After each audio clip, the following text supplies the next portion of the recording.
Hello, my name is Tom Antos, and today I wanted to show you guys the new Came Mini Gimbal. It's a new gimbal from came-tv.com. I've already reviewed a bunch of other gimbals, from that same company, and this is the first attempt that they've done at producing basically a really small and really light gimbal for like these, smaller DSLM kind of type of cameras. Like up here, you can see I have the Panasonic GH4. And I believe you can also put, for example, the Sony A7S camera under, and probably other cameras that are similar in size and weight.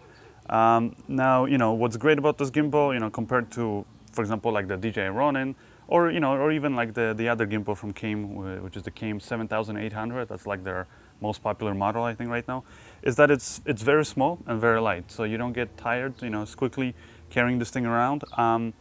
And also, it's I guess, it's their aim, I think, was to kind of make it also just easier to transport. For example, like as you can see, it's very small. You can, once you fold it up, you can put it in probably most backpacks. It comes actually with this case here. So it has a case just like the other Came 7800, but this one is just smaller.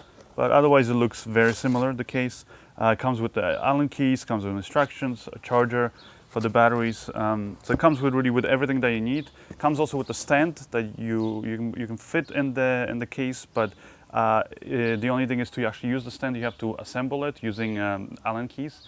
And it just takes a little bit of time, and then once you assemble it to basically put it back in the case, you have to disassemble it again. So that might not be the perfect thing. And I actually have figured out that you can use this gimbal and balance it without really using their stand.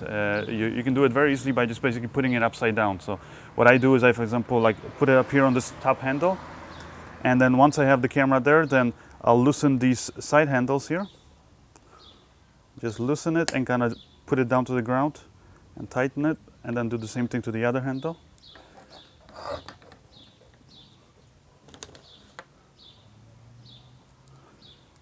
Like so, and as you can see, it stands up on its own, and you can now balance the gimbal this way. So I've seen there's a few other companies kind of doing the same thing, and they're marketing it as they have a gimbal where you don't need a stand. And pretty much I think you can do this with any gimbal as long as the handles swivel. So you can for sure do it with this one. As you can see, it works perfectly for balancing it.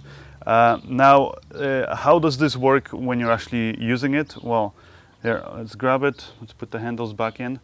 And as you can see, first thing I'll say is that it has a really nice top handle that has also a 1/4-inch screw up here for your accessories such as a monitor and microphone, things like that. The handles, very nice, sturdy, and they easily adjust. You just loosen this knob. And what else is there? Comes also with a little joystick, just like all their other gimbals. So here you can see the joystick. It has buttons for changing the modes, and then it has a little joystick, swivel that you can use it to control the camera. Well, first thing you'll probably notice is that it has a control box, but it's very small here.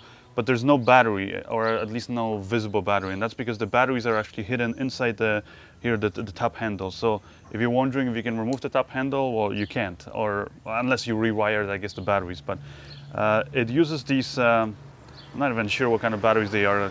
They kind of look like large AA batteries, and uses 4 of those.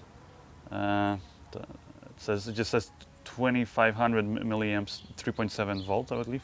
So it uses 4 of these batteries, and there's 2 on this side, 2 on the other side. And like I said, you just put it in the handle, tighten it, and then and then that's it. So what's great about that is that the batteries are kind of out of the way. It's just a cleaner looking gimbal in that sense. Like I said, it's very light. I don't know the exact weight of it, but just holding it like this, it doesn't get tiring, so that's a good thing. And now to turn it on, you have basically on the other side here, you just have a button. So we'll just start up right now quickly. So kind of we want to keep the camera level. Give it a few seconds, and yeah, you can see it starts working. So the camera has various modes. So the first mode you see up here that I'm starting up with is just a regular sort of standard follow mode. So as you move it around, the camera will follow. Now let's press the button here to switch the mode. So okay, so I believe that's still the same mode. That's mode 1. Now press it 2 times for mode 2. Okay, so it still follows in the pan, but it's locked off in the tilt, up and down. So that's how it works. Let's go to mode 3. And in this mode, it's completely locked off, as you can see, and you can then use the joystick, for example. You can see up here to look up, down, left, right. So, you know, it works great. And as you can see, it keeps the camera stable, but, you know, the most important thing is actually seeing some test footage, so you can see, you know, whether basically there are any vibrations are visible. So, so the first test here that you're watching is with Caroline. You know, basically just had her kind of walking around randomly, you know, in the park, and I shot it in slow motion. I believe it was 98 frames per second.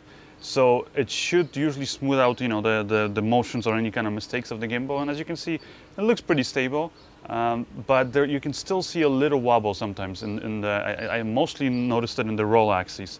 Now the second test you're going to see up here is just walking, and as you probably noticed, it's fairly, you know, it does an okay job, definitely better than if you were just walking with the camera handheld, but it's not perfect. I do notice throughout the whole time, doesn't matter how well I balance the camera, that there's always, usually on the roll axis and sometimes on the pan axis too, the camera sometimes has slight little jitters. It's not horrible, and I think it's a problem with probably just the settings. So I think if Cam can maybe update the settings, you know, their profile, and let you kind of download it or just, you know, automatically install the updated settings if you buy this gimbal, then it should work.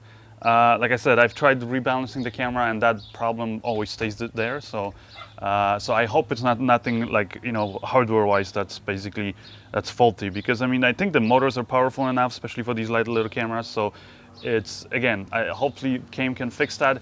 I'll tell you, in most of the walking shots, I think the footage is usable. Like I said, it's not perfect. There's a tiny little wobble there, but it's definitely better than walking, you know, with the camera handheld.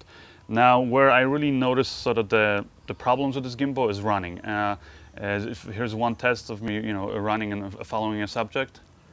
And as you can see, you know, the second you start basically just, you know, I was holding it by the top handle, or the second you start kind of walking and, you know, and shaking this thing around, you'll see really drastic, you know, wobble of vibrations in it. And I think that's part of the problem is basically this, like you can see, this top handle, you have to constantly keep on tightening it with the Allen keys, because otherwise it has like a little wobble.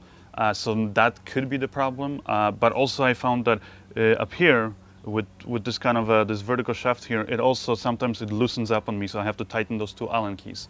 So those were kind of the major problems that I found. Now, you know, when I got these shots, for example, using my electric unicycle, as you can see this shot here, I start off close on the driver, and then, you know, I kind of back away and kind of get a wide shot of the car, and then, you know, here kind of change the framing.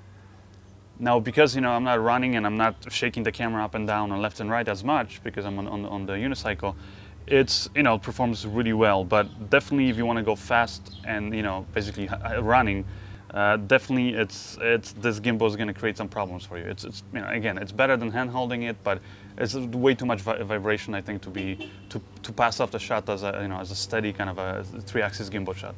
Now, overall, you know, what do I think of the gimbal? I mean, I think it's great. It's small. It's easy to transport. Can fit, you know, with the case in your you know, checked-in luggage, or you can even take it as a carry-on luggage if you're traveling with it. So that's great. You know, and like I said, for kind of standard walking shots, it works pretty well. Still has a few quirks to work out. The thing that I wish that Cam had done, and I hopefully they'll address it if they do another version of it, is that it requires tools basically, or at least, for example, like you can move the camera up and down here, but then you need tools, Allen keys, to tighten and lock the position. But then, for example, to adjust the roll axis, you need to kind of get in there, and you have 4 Allen keys to adjust. And same thing with here with the pen axis. You have to move it back and forth, and you have to loosen these 2 Allen keys. So because it requires Allen keys, it just takes a little bit longer to balance the camera. Now, most likely you're only going to use this with 1 camera and 1 lens kind of setup. So once you do it once, you know, the first time, yeah, it's going to be kind of a, you know, a pain doing it. But once you do it, then after that, I had no problem taking off the camera and then, you know, putting it back on. You know, I wish it was toolless. It would be just that much better. But considering that that they managed to kind of squeeze the whole gimbal into this small form factor and also something that's lighter, it's actually pretty good. So definitely they have a version 2 of this gimbal where they address some of those problems. I think it's going to be the gimbal to go to. Now, if you guys want more information about where to get the gimbal and sort of like specifications of it, how much weight it can carry and all that stuff, then check out my website at tomantosfilms.com. To get this gimbal, you can buy it directly from the company at came-tv.com. Thank you guys, and I'll see you next time.